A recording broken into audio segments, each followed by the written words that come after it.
Okay, guys, this is going to be my review for the 2012 musical.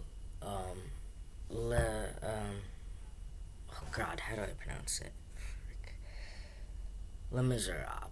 I think that's what I'm just gonna say it. I'm only gonna refer to the title once, and that's that. But yeah, the movie. I think the movie's strongest points are honestly the story. The story about an ex prisoner having to take care of a little girl due to a promise he made, and then going with the French War, the French Revolution backdrop, and being chased and raising the girl and the girl falling in love. I think the strongest part is the story itself. I think the songs. I think some are good, some are. See, that's the thing.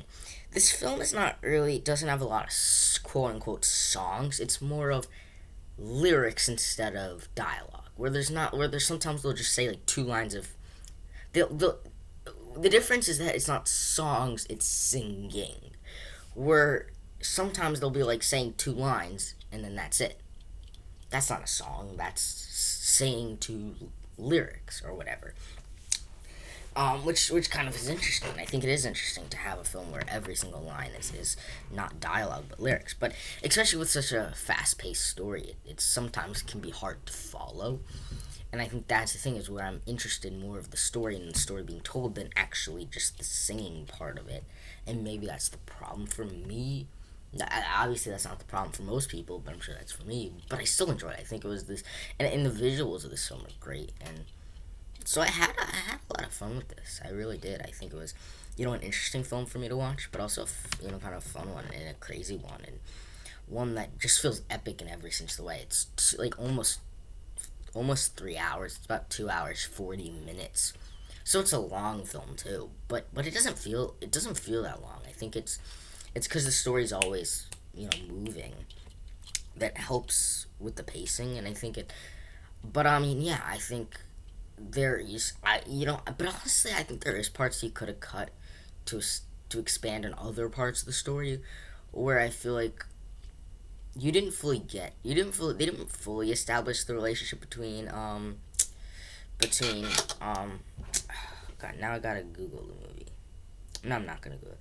Between Cassette and Hugh Jackman. They didn't really touch upon that much because when I'm thinking about it, they have her go with him, and then they have a time jump.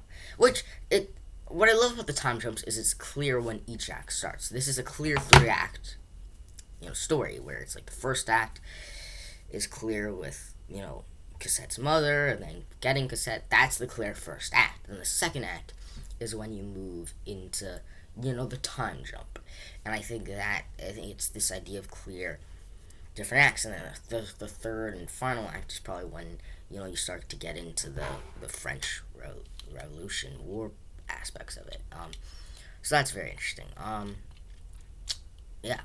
But actually, the more I think about it, the more I realize it's more or less of a three act thing than a two act, like act one, act two.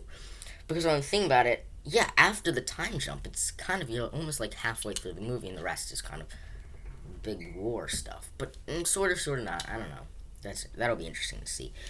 But yeah, I think overall I had a lot of fun with the movie. I really did. I think it was the music at some points are quotable and great, but at the same time it could go too fast to really understand and soak in what they're saying. Because like there is so many important stuff in these lines of lyrics that if it's going like fast, like you're because like that's something I find in songs in general. You can't really appreciate the actual things they're saying because they're like blah, blah, blah, blah. Whereas in lines of dialogue, you have time to soak it in, I guess. But I don't know. Stay tuned for videos coming right at you.